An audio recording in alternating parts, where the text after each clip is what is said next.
This story is titled, My Parents Called Me a Loser and Said I'd Never Afford My Dream Car. That's when I realized they had robbed me. My safe was empty with $60K stolen, so I called the police on my own family. Hey Reddit, my name is Tyler, and I'm 24 years old.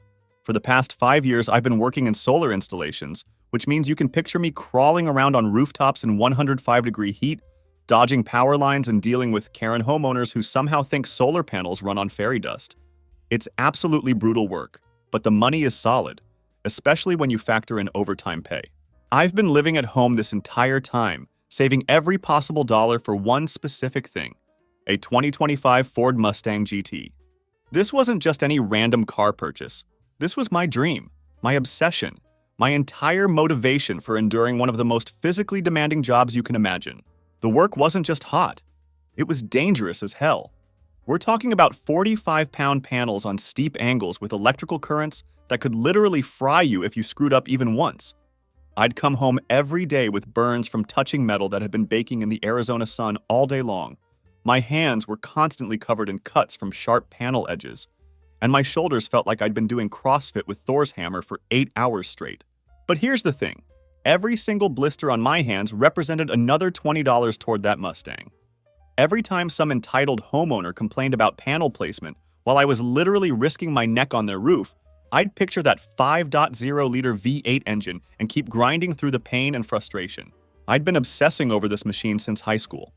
I had the exact build saved on Ford's website and knew every single option by heart. The local dealer had one coming in April, and I needed exactly $52,000 in cash to make it happen. The specifications were burned into my brain like a religious mantra. Coyote V8, 6-speed manual transmission, Brembo brakes, track-tuned suspension. This wasn't some soccer mom crossover. This was pure American muscle that could hit 60 miles per hour in under 4 seconds while sounding like controlled thunder doing it. I'd watched every single review video on YouTube and knew the quarter-mile times better than most people know their own phone numbers. Car and Driver had called it the best performance bargain in America, and I was determined to own one. For 4 straight years, I lived like a monk. No Uber Eats, no Netflix subscriptions, no hitting bars with the boys on weekends. I sold my gaming setup, my motorcycle, and anything else worth money. Every single paycheck got split the same way. $700 for basic living expenses, and everything else went straight into savings. I was a machine with exactly one goal in mind. The only luxury I kept was Bruno, my German Shepherd mix. He's 75 pounds of pure loyalty with the intelligence of a golden retriever, which is to say he's incredibly sweet, but not exactly the sharpest tool in the shed. At least someone in that house understood what dedication looked like. My parents, Robert, 57, and Linda, 55, knew all about my Mustang plan. I'd shown them pictures, explained the timeline in detail, and talked about it constantly at family dinners. They would nod along with those fake supportive smiles that parents give when they think your dreams are completely stupid, but don't want to say it directly to your face. The savings account was set up at my mom's credit union because she had convinced me they offered better interest rates than the big banks. It was a joint account with both our names on it for emergencies, which turned out to be the biggest mistake of my entire life. But back then, I actually trusted family members not to screw me over. My sister Kelly is 28 and lives in an overpriced downtown apartment, making maybe $30,000 a year working part-time at some boutique that sells overpriced jewelry to bored housewives. She's the family princess who constantly complains about being broke while simultaneously posting Instagram stories about her elaborate self-care routines and expensive coffee drinks. While I'm out there risking heat stroke on rooftops, she's busy making passive-aggressive comments about my obsession with material things and how I need to focus on what really matters in life. By March 18th, I knew I was finally ready. I called the dealer and confirmed that my exact car was available, then scheduled the pickup for March 25th. I was practically vibrating with excitement. After 4 years of sacrifice, I was literally 1 week away from driving off the lot in my dream car. Even Bruno could tell something big was happening because he'd been following me around the house with his tail going like a helicopter rotor. That night, I sat in my beat-up work truck with Bruno in the passenger seat, just feeling the weight of victory. 4 years of pain, sweat, and sacrifice had been condensed into 5 digits in my bank account. That money represented every single time I'd chosen ramen noodles over takeout, every weekend I'd worked overtime instead of hanging out with friends, And every moment I'd resisted the temptation to spend money on anything fun or enjoyable. Bruno put his massive head on my shoulder like he understood this was a monumentally important moment in our lives. Dogs just get it, you know? They instinctively understand when their humans are about to level up in a major way.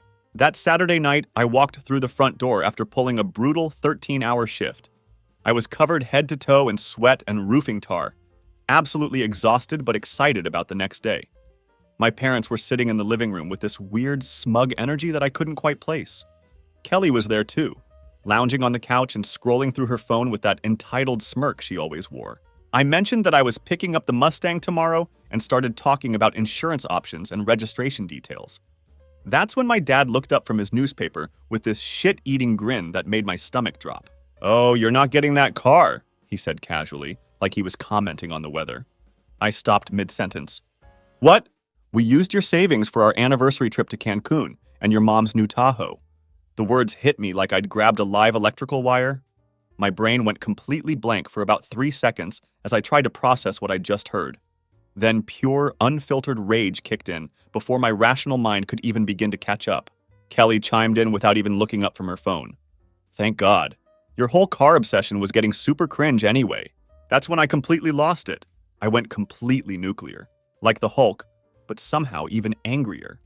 I started screaming at the top of my lungs. Are you kidding me? Are you fucking kidding me right now?" I was yelling so loudly that Bruno started barking and running around the living room in confusion. $52,000! That's my money! I shouted, my voice echoing through the entire house. My dad actually had the audacity to roll his eyes at me. "Calm down, Tyler. You're being dramatic." "Dramatic? You stole my life savings?" I could feel my face turning red and my hands shaking from pure adrenaline. That's when my mom started screeching about me attacking my dad, even though I hadn't laid a finger on anyone. But I was way beyond hearing anything rational at that point. Kelly jumped up from the couch and got right in my face like she was actually going to do something about my anger. "Tyler, stop acting like a psycho. It's just money," she said with that same condescending tone she always used. I shoved her back onto the couch, not hard enough to hurt her, but definitely hard enough to make my point crystal clear. Just money? Just money? That was 4 years of my fucking life. My dad was trying to get up from his recliner while holding his back dramatically. "You live here rent-free," he said. "That money technically came from us supporting you. Technically, I paid for that trip with my sweat and my time while you sat on your ass betting on basketball games," I shot back. Kelly was crying now, but still couldn't keep her mouth shut. "Mom's been wanting that Tahoe forever. At least now someone in this family has some taste." "Taste? You want to talk about taste?" I was seeing red. Literally everything looked like it had this red filter over it. I work 15-hour days in the sun while you sell overpriced jewelry to soccer moms. "That's enough! This is our house!" my dad barked at me. "Built with my money. Every utility bill, every grocery run, every piece of furniture you bought this year came from what I contributed to this household." I was seeing red. Literally. Everything looked like it had this crimson filter over it. My hands were shaking from pure adrenaline and rage. I grabbed my dad's stupid golf trophy from the mantel and spiked it on the hardwood floor like a football. The thing shattered into a dozen pieces. "Tyler, stop!" My mom was in full hysterical mode now. "You're scaring me!" "Good, you should be scared. You just stole enough money to change my entire life." Kelly tried getting between us again, which was the absolute wrong move. "It's a car, Tyler! A stupid, overpriced car! You're having a complete breakdown over material stuff." That's when I completely snapped. "Stupid car? That car represented everything I've worked for. Every blister on my hands, every sunburn, every missed night out with friends." My mom was on the phone now, probably calling the cops or my aunt. I grabbed my work boots from by the front door and fired one at the family photo hanging on the wall. Glass shattered everywhere, and the frame hung crooked. 4 years! I was screaming so loud my voice started cracking. 4 years of living like I was broke so you could take vacations. Kelly was sobbing in the corner now. "Tyler, please stop! You're acting insane!" "Insane? I'm acting insane? You people just admitted to grand theft and I'm the problem?"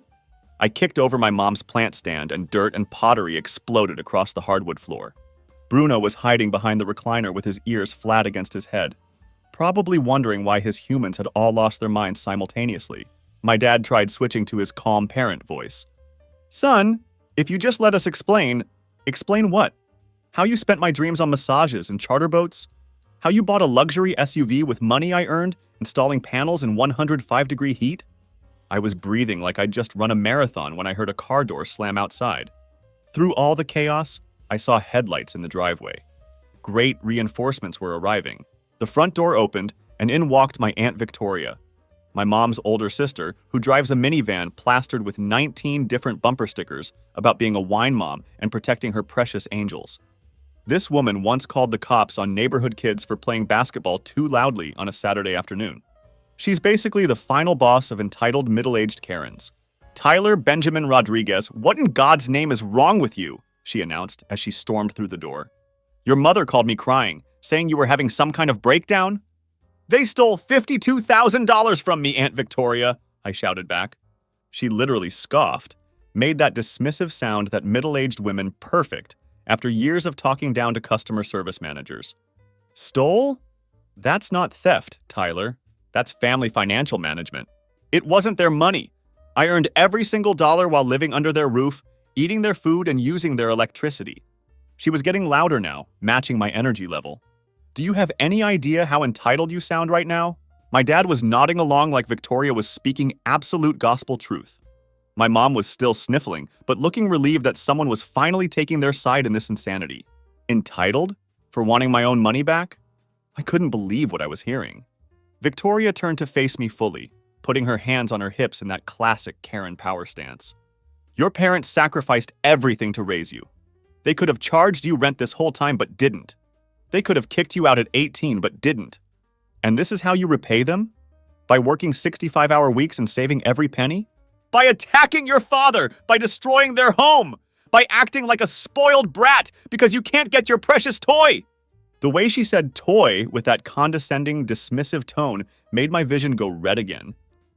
I could feel my fists clenching as every muscle in my body tensed up. That's when I realized there was absolutely no point in continuing this conversation. These people lived in a completely different reality where stealing was somehow family financial management, and victims were entitled for being upset about it. I looked over at Bruno, who was still hiding behind the chair with his ears pinned back, probably traumatized by all the screaming. I grabbed my keys from the coffee table and headed straight for the door. "Where are you going?" my mom called out desperately. "Anywhere but here," I replied without turning around. Victoria had to get one last shot in, of course. "Running away won't solve anything, Tyler. You need to face what you've done and make it right." I stopped at the door and turned around. "You're absolutely right, Victoria. I do need to make this right, just not the way you think." And that's when I decided these people needed to learn a very expensive lesson about consequences. Before I get into the revenge part, you need to understand that this wasn't some isolated incident. The Mustang theft was just the grand finale of years of them treating me like their personal ATM, while Kelly cheered them on, and Aunt Victoria provided moral justification for their behavior. 2 years ago, Kelly needed first month's rent and security deposit for her overpriced downtown apartment. She didn't ask politely, she demanded it like I owed her something. "Kelly, I need $2,600 for my place. Mom and Dad said you'd cover it since you're doing so well." When I hesitated for even a second, she rolled her eyes and said, "God, you're so cheap. It's not like you spend money on fun anyway." When my dad's truck got repossessed because of his sports betting problem, Kelly somehow blamed me for not helping sooner. "If you weren't so obsessed with that stupid car fund, maybe Dad wouldn't be in this mess. Family comes first, Tyler. My mom's dental work cost another $3,000 from my savings." Kelly's reaction? Finally, Mom can stop being self-conscious. Thanks for doing the right thing for once. For once, like financially supporting my family was some rare occurrence instead of a constant drain on my resources.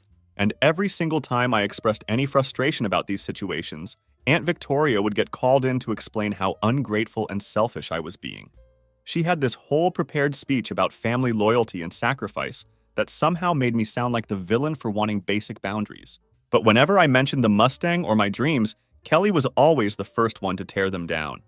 "It's just a car, Tyler. You're acting like it'll solve all your problems." Or my personal favorite, "Maybe focus on moving out instead of buying toys. Real men don't need flashy cars to feel important." That night, I called my best friend Derek, who's 26, and has this incredible way of cutting through bullshit that I desperately needed right then. "Hold up," he said, after I explained everything that had just happened. Your parents stole your savings and spent it on vacation pics and a gas-guzzling mom mobile? Pretty much, I confirmed. Your sister sounds like she's auditioning for a reality show about entitled brats. Did she at least pretend to feel bad? She called it embarrassing and pathetic. Said I was having a midlife crisis at 24. Bro, your parents just declared war on your entire future, and your sister's acting like their personal cheerleader. Time to respond accordingly. The morning after they confessed to the theft and Victoria's lecture, I went through their social media accounts while Bruno watched me pace around my room. What I found made my blood boil all over again. Cancun wasn't some modest, budget-friendly trip. We're talking luxury resort, first-class flights, and couples spa treatments that probably cost more per day than I made in a week. My dad had posted photos of himself deep-sea fishing on a charter boat that probably cost more than most people's monthly rent. Kelly's posts were somehow even worse. She had documented everything like some kind of travel influencer. One post showed her lounging by the infinity pool with the caption, "When your parents surprise you with the vacation of a lifetime, #blessed #family goals." Another one said, "So grateful for family who know how to live life to the fullest." One photo showed her getting a massage at the resort spa with the caption, "Sometimes you have to treat yourself to the finer things." My money, they were living it up on my money while acting like they'd earned some kind of reward. The SUV posts were even more obnoxious. My mom had posted pictures of her brand new Tahoe, but Kelly shared them with comments like, "Finally a family member with style," and "This is what happens when you make smart financial decisions instead of obsessing over toys." I took screenshots of everything and sent them to Derek. "Your sister's social media game is strong, but her self-awareness is non-existent," he texted back.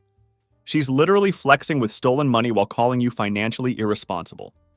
I took a sick day and drove to the legal aid clinic where I'd done some electrical work during my apprenticeship. That's where I met Victor Reynolds, a paralegal who specialized in family financial disputes. Victor listened to my entire story without interrupting, taking detailed notes the whole time. When I finished, he leaned back in his chair and whistled. $52,000 for vacation and car purchase without consent. Joint account, though, does that matter? Not when we can prove you deposited every single dollar and they withdrew it for luxury purchases without any discussion. That's conversion of funds, which is legally identical to theft. He explained that these cases were becoming increasingly common adult children getting financially abused by parents who felt entitled to money they didn't earn. The luxury spending actually made it worse from a legal standpoint.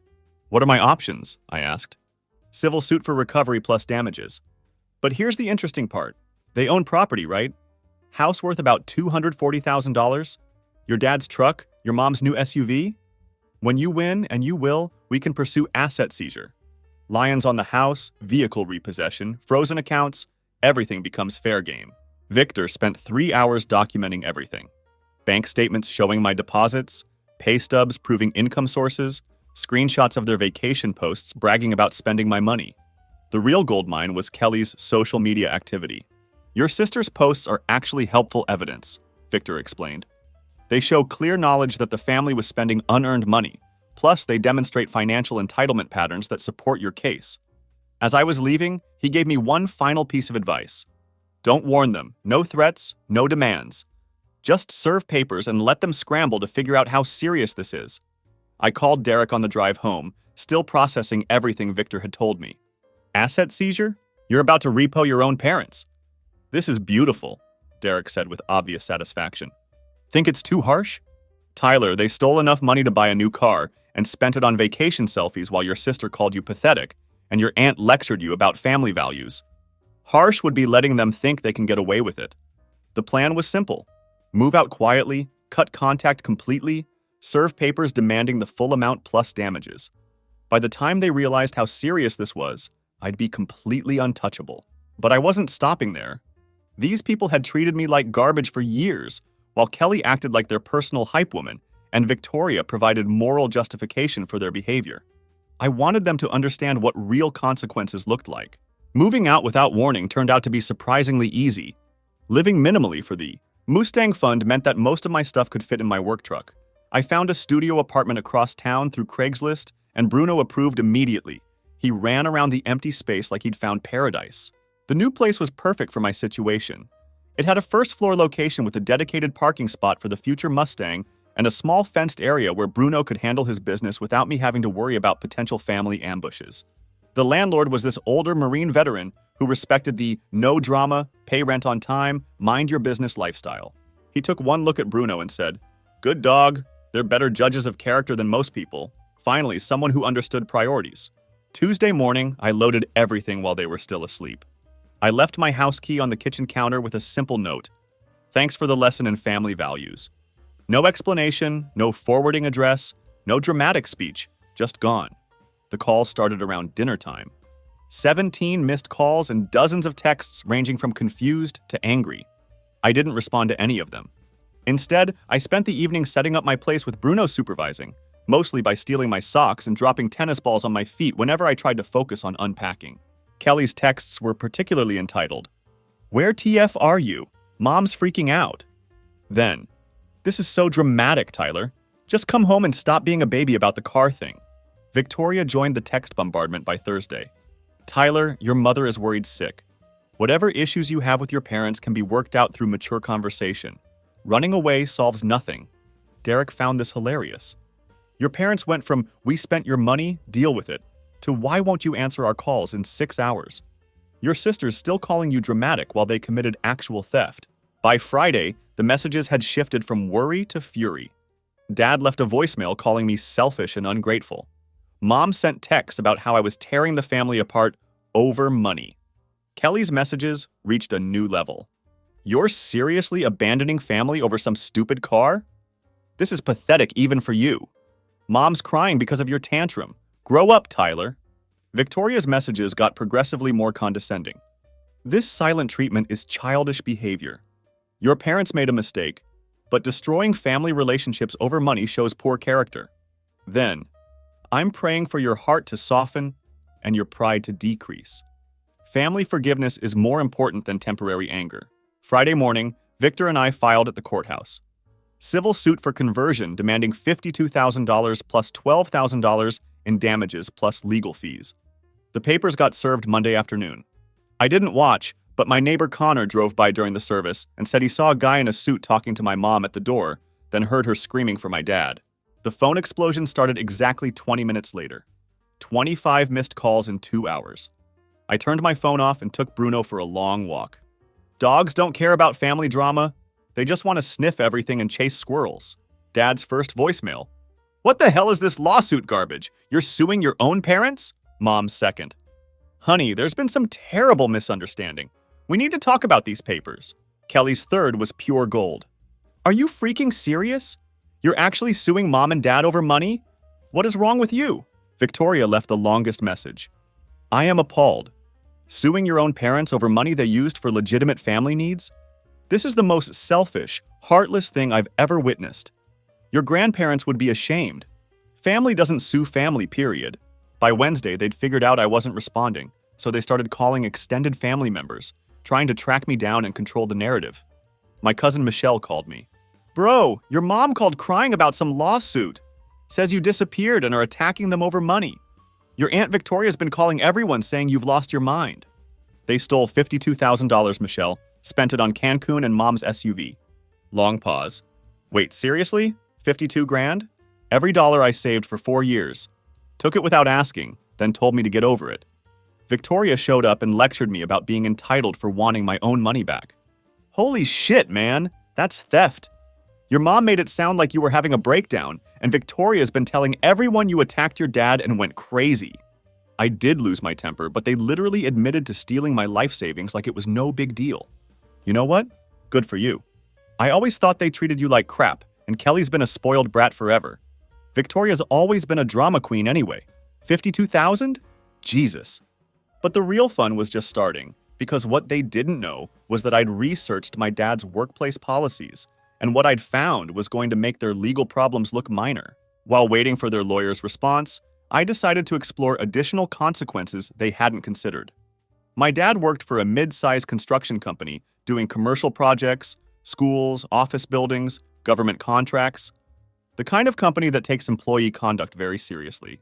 I researched their employee handbook online and found absolute gold, a section about financial responsibility and trustworthiness, specifically mentioning how criminal charges or civil judgments could affect employment, especially for employees managing crews and accessing job sites. My dad was a project supervisor. He managed teams, handled expensive equipment, and had keys to construction sites. Exactly the kind of position where a theft conviction would be extremely problematic. I called Victor about the timing. When does this become public record? Once we file, it's public. When they respond, that's public too. If we win judgment, definitely public. What about criminal charges? You could file a police report for grand theft. 52,000 puts this in felony territory in Florida. That creates a separate criminal case with its own public records. I thought for exactly 10 seconds. Let's file the police report. Victor raised an eyebrow. That's aggressive, civil and criminal simultaneously. They deserve everything that's coming to them. The police report got filed on Wednesday. Detective Parker took my statement, reviewed Victor's evidence, and agreed it was a clear case of theft. By Friday, there were active criminal charges against both my parents. But I wasn't content to just let the system handle my dad's career consequences naturally. It was time to speed things up. Saturday afternoon, I called my dad's HR department. I used my most professional tone, playing the role of a very concerned citizen. Hi, I think you should know that one of your employees, Robert Rodriguez, has been charged with felony theft. I thought you'd want to know since he's in a position requiring trustworthiness. The HR representative went quiet. Can you provide details? I gave her the case number, court filing information, everything she needed to verify the charges independently. Professional, factual, no personal drama whatsoever. We appreciate you bringing this to our attention. We'll investigate appropriately. 5-minute phone call. Monday afternoon, my dad was suspended pending investigation. I celebrated by buying Bruno a new rope toy and hitting the dog park. Kelly called from an unknown number, absolutely losing her mind. Tyler, Dad got suspended. They're investigating the criminal charges. He might get fired. Are you happy now? I didn't respond to her call. Her follow-up text. You're destroying our family. Mom's having panic attacks and Dad might lose his job. Hope you're proud. Victoria left her own message. I hope you're satisfied, Tyler. Your father's career is in jeopardy because of your vindictive lawsuit. This is what happens when pride and selfishness take over. You're hurting innocent people now. But I wasn't satisfied yet. My mom's part-time bookkeeping clients probably didn't know they were trusting their finances to someone charged with theft. That seemed like highly relevant information they deserved to have. By the end of the week, I'd made professional, factual phone calls to people who might find my mom's criminal charges relevant to their business relationships. All factual, all legal, all completely justified. Kelly left another voicemail. Now mom's losing clients too. What's wrong with you? This was about money, not destroying lives. Victoria's follow-up was predictably dramatic. Tyler, what you're doing is evil, pure evil. Destroying your parents' ability to earn a living over money issues. God sees everything, and judgment comes for those who harm family. The house of cards was collapsing beautifully, and I was just warming up. 3 weeks into their legal nightmare, Kelly decided that subtle manipulation wasn't working anymore. Time for direct confrontation. Too bad she picked the worst possible place for her dramatic intervention. I was installing panels on a 3-story office building when my crew leader, Luis, climbed up looking seriously annoyed. Tyler, there's some crazy woman at the gate screaming about needing to talk to you. Says she's your sister. Security's containing her, but she's making a scene. I could hear her from the roof. Kelly was in full dramatic meltdown mode, yelling about family and lawsuits loud enough for half the construction site to hear. I climbed down to find Kelly at the entrance, arguing with security guards. She was screaming about being denied access to my brother. When she saw me, the waterworks started immediately, like flipping a switch from entitled rage to victim mode. Tyler, thank God. These people won't let me see you. I've been trying to reach you for weeks. I know. I've been ignoring you on purpose. Her face shifted back to anger instantly. Drop the charges, Tyler. Right now. This has gone too far. Nope. You're destroying our family. Dad might go to jail. Mom's having panic attacks. They made one mistake and you're ruining their lives. By now, we had quite an audience. Security guards, my crew, workers from other parts of the site. Everyone was watching Kelly's public breakdown while I stood there in work clothes covered in sweat and tar. One mistake, they stole $52,000. It wasn't stealing. You live there rent-free. That money was mine. Every dollar from my job that you called pathetic and embarrassing. She started angry crying, that special combination of tears and fury that entitled People Master. I was wrong about the car, okay? I'm sorry, but this isn't about the car anymore. It's about revenge.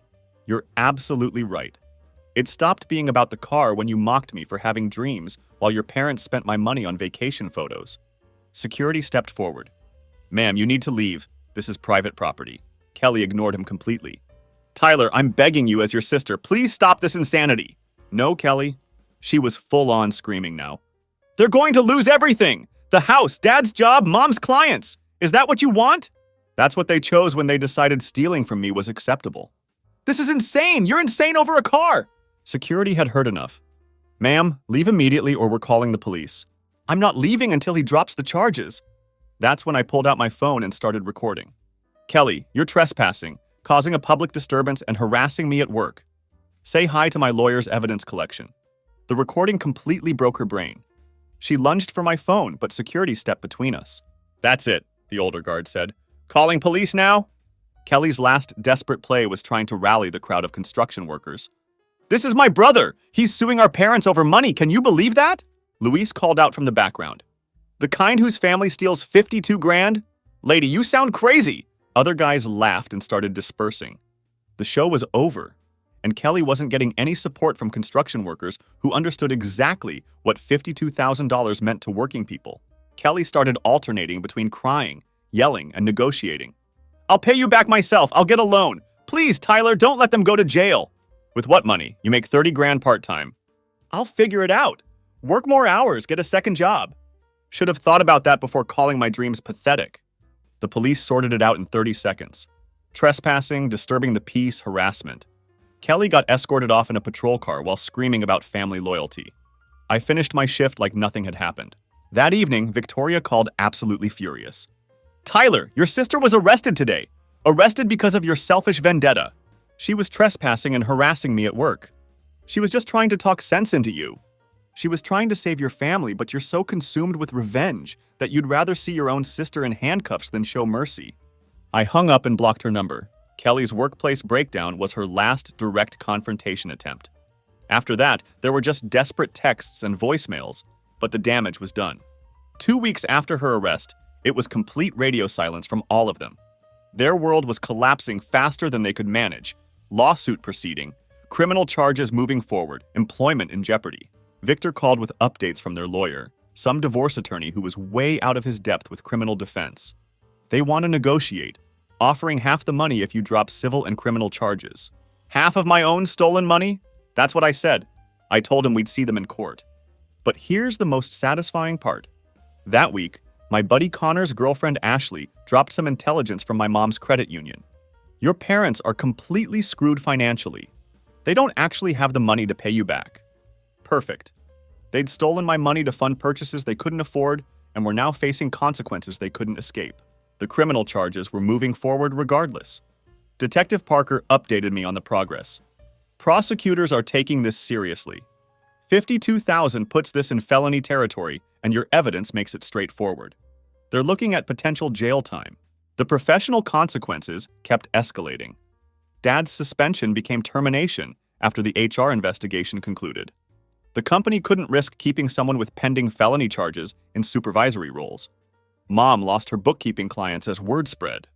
Turns out people don't trust someone accused of theft with their financial records. Kelly moved back home because she couldn't afford her apartment without the usual family financial support. 3 adults, no stable income, mounting legal fees, and a civil judgment that would take everything they had left. Victoria was apparently rallying the extended family, trying to organize some kind of intervention. My cousin Michelle kept me updated. She's calling everyone, trying to get people to pressure you into dropping the charges. Says you've become cold and heartless, that the family needs to band together to save your parents. What's everyone saying? Most people think Victoria's crazy once they hear the full story. 52,000 stolen criminal charges, your parents spending it on vacation. They're like, yeah, Tyler's got every right to be pissed. The desperation texts started coming more frequently. Kelly's tone was shifting from angry to panicked. Tyler, please, Dad can't find work because of the charges. Mom's lost almost all her clients. We might lose the house. Then, I know you're mad about the car thing, but this is too far. We're family. You're supposed to protect family, not destroy them. Finally, I'm sorry, okay? I'm sorry. I called your car obsession stupid. I didn't think you'd go nuclear. Please just talk to us. Victoria tried a different approach. Tyler, I've been praying about this situation, and God has put it on my heart to reach out. What your parents did was wrong, but what you're doing is worse. Vengeance belongs to the Lord, not to us. Please find it in your heart to show mercy. Even my mom tried. Tyler, we made a terrible mistake. Is there any way we can work this out before it destroys our family? But I wasn't interested in negotiation. These people had stolen my dreams and were about to learn that mercy is earned, not demanded. 8 months later, the final pieces fell into place like dominoes. The criminal case was resolved with both parents pleading guilty to theft charges. Dad got 20 months probation and 250 hours of community service. Mom got 14 months probation. Both now have felony convictions on their permanent records.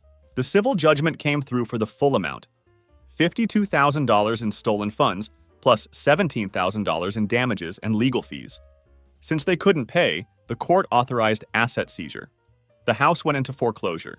Mom's beloved Tahoe, the same SUV Kelly had bragged about on social media, got repossessed. Dad's truck disappeared when the repo company finally tracked it down. Everything they'd bought with my money or owned beforehand became fair game. The professional destruction was even more satisfying. Dad's felony conviction made him unemployable in construction. Who's going to hire a project supervisor with a theft record? Mom's bookkeeping career ended completely. Financial crimes and money management don't mix well in the eyes of potential clients. Kelly moved 3 states away for some customer service work that she absolutely hates, barely covering rent in a studio apartment. The girl who used to brag about her downtown lifestyle was now living paycheck to paycheck in a different city, completely cut off from the family financial support she'd taken for granted her entire adult life. Victoria's social media went quiet after her church friends started asking uncomfortable questions about the family she'd been defending so passionately. Turns out even church ladies draw the line at supporting grand theft when all the details come out. She sends occasional updates about their struggles, but the tone is completely different now. No attitude, no entitlement, just desperate updates hoping I'll feel sorry for them. Victoria's last attempt at contact was a rambling voicemail about forgiveness and healing, but even she seemed to understand that ship had sailed long ago. The family house sold at auction. I didn't bid on it, but I did drive by on moving day with Bruno in the passenger seat, watching them load their remaining possessions into a U-Haul truck. It was surprisingly satisfying. Kelly was there, crying as she loaded boxes into the truck. Everything they'd stolen had cost them everything they owned. But here's the absolute best part. I still got my Mustang. The insurance settlement from their conviction, plus the civil judgment recovery, plus the money I'd saved since moving out, was enough for the exact car I'd wanted all along. 2025 Mustang GT in Grabber Blue with black racing stripes, manual transmission, performance package, the works. Walking into that Ford dealership with a cashier's check for the full amount was one of the best moments of my entire life. The sales guy couldn't believe someone my age was buying a $52,000 car with cash. I told him I'd been saving for 4 years and earned every single penny. When he fired up that Coyote V8 for the first test drive, the sound was everything I'd imagined and more, 490 horses of pure American fury just waiting for me to unleash them. Bruno was in the passenger seat for that first drive, ears flapping in the wind, both of us finally getting exactly what we deserved. I posted exactly one social media photo, me leaning against the Mustang with Bruno beside it, both looking like we owned the world. Caption, "Dreams delayed, not denied, thanks for the motivation." The comments were hilarious. Friends congratulating me, co-workers asking about the car, family members who knew the backstory, making supportive comments about perseverance paying off. Kelly actually liked the post. No comment, just a like. I guess even she couldn't deny the car looked exactly as good as I'd always said it would. 3 months later, my dad called from an unknown number. I answered out of pure curiosity. "Tyler, I know you probably don't want to hear from me, but we're really struggling. Your mom's working at a grocery store, and I'm doing day labor when I can find it. We're in a 1-bedroom apartment and barely making rent. Kelly had to move away and can't help financially." I let him finish his entire sob story. I was sitting in my Mustang with Bruno in the passenger seat, both of us just listening to this pathetic plea. "I'm truly sorry for what we did. We made a terrible mistake and paid for it. Is there any way you could find it in your heart to help us get back on our feet?" "Dad, you had $52,000 of my dollars to help get back on your feet. You spent it on a vacation and a luxury SUV. Those were your choices. But we're family. Family doesn't steal from each other and then mock the victim for having dreams. You, Kelly, and Victoria taught me that actions have consequences. Consider this your education in that principle. I hung up and blocked the number immediately. 1 year later, I'm still driving my dream car and living my absolute best life. They're still dealing with the consequences of their choices. The Mustang drives like a dream, by the way. 490 horsepower of pure satisfaction, paid for with money they couldn't steal because they'd already lost everything trying to steal the first batch. Bruno loves car rides with the windows down and his ears flapping in the wind, looking like the happiest dog alive. Sometimes the best revenge isn't it's getting exactly what you wanted while watching the people who tried to stop you lose everything they thought they were entitled to. Every time I fire up that V8 engine, I think about how they called my dreams pathetic and embarrassing. Now I'm living those dreams while they're learning what real struggle looks like. They wanted to teach me about family values, but instead they got a masterclass in consequences. The moral of the story? Don't steal from people who have nothing left to lose. And definitely don't mock their dreams while you're spending their money. Because sometimes, just sometimes, the person you're screwing over has the patience, resources, and sheer determination to completely destroy your entire world in response. 4 years of saving, 4 years of sacrifice, 4 years of them treating me like garbage. And in the end, I got everything I wanted while they lost everything they had. That's what I call justice. Final update. For anyone wondering if I have any regrets, absolutely not. They made their choices, and I made mine. They chose to steal my life savings and mock my dreams. I chose to hold them accountable through every legal means available. The only thing I regret is trusting them with access to my money in the first place. But hey, expensive lessons learned. Now, if you'll excuse me, Bruno and I have some back roads to explore in our dream car. Sound of V8 engine revving.